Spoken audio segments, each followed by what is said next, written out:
Welcome to Community Connections. I'm Kathy Millett. Joining us on the show today from the Community Counseling Program are Sarah Mebin and Yumiko Soga. How you guys doing?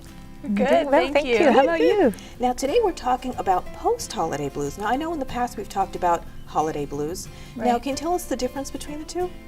Sure. They aren't necessarily different. It's just sort of when they happen. As you know from your previous conversations, the holidays can be a stressful time for everybody, and there are particular challenges for Marines and active duty members and their families over here in Okinawa. What we tend to see in the community counseling program is that happens, but then we kind of know about that and we anticipate that. And then there's another peak, or it continues to sort of rise after the holidays. And sometimes there's less sort of education about that. Okay, so during the holidays, some people may be blue because they're away from friends and family. Right. But then after all the celebrations, the 2 months of Thanksgiving and Christmas and New Year's, after all that hype and celebration, there's sort of a down where there's not a lot going on. Is that why people get depressed?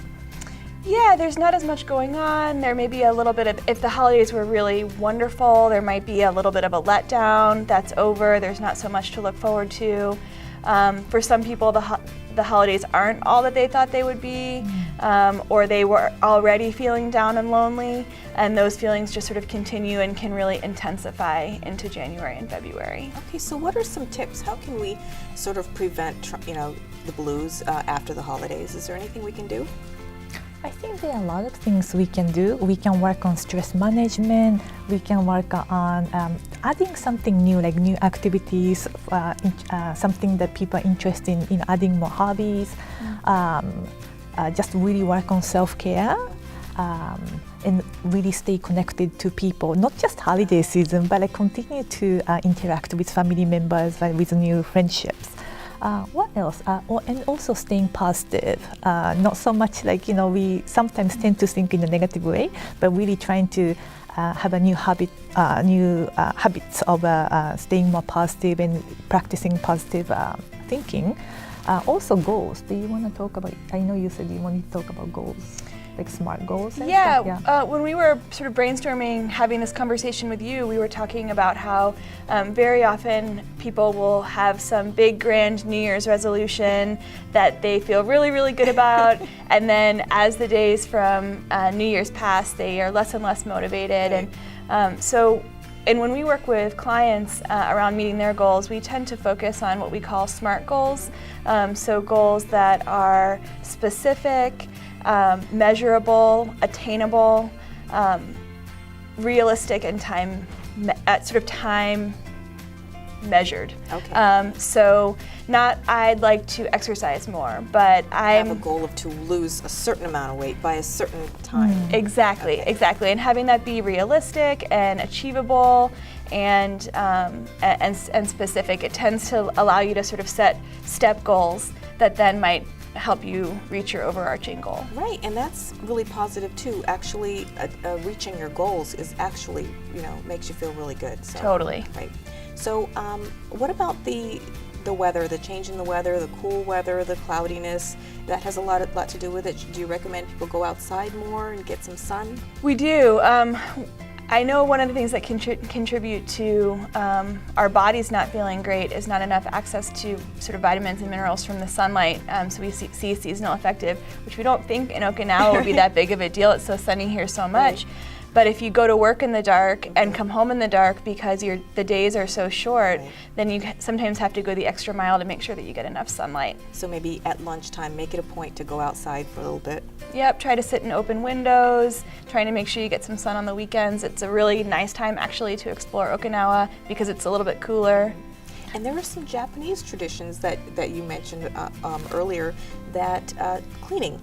New Year's resolutions and cleaning your home and starting a fresh new year. I think it's more before the holidays, but definitely we focus on, the cleaning and the cleansing, because New Year is considered as the most important time of the year, and that's how we make up the resolution. Doesn't have to be super big or unrealistic, but something like you said, SMART goals, something that we feel good about, like we feel fresh again, we feel humble, and then we try something like I said, self-care good for ourselves, and then maybe come up with 2 or 3 things that we can achieve. And yeah, definitely we practice that in Japan as well. Okay. Yeah. Now, is there anything else you want to talk about? Anything else? Any other tips you might have out there?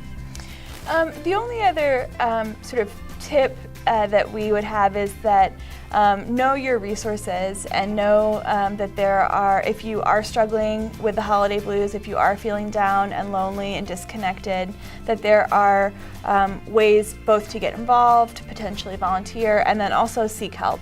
That we're available at Behavioral Health, and there are a number of other resources available on island for people who are finding that they just are not able to pull themselves out of it. Okay, and how can, if someone is struggling and would like some help, how can they get a hold of you? We do have screenings from Monday to Fridays, 5 days a week from 8 to 11 and 1 to 4, and they can come to the Behavioral Health building 439. 39. And then our phone number is 645-2915. Okay, great. So you're available all week. Yep, all week. Just walk in and let people know that you're looking to talk with the Community Counseling Program. We also have a building on Camp Hansen to service the northern camps, and the screening hours are the same Monday through Friday, 8 to 11 and 1 to 4. And our building is located right next to the laundromat. Okay, great. Well, thank you so much. I really appreciate your help. Great, thank you. You're Thank welcome. you. And for more information, you can also check out our website at mccsokinawa.com.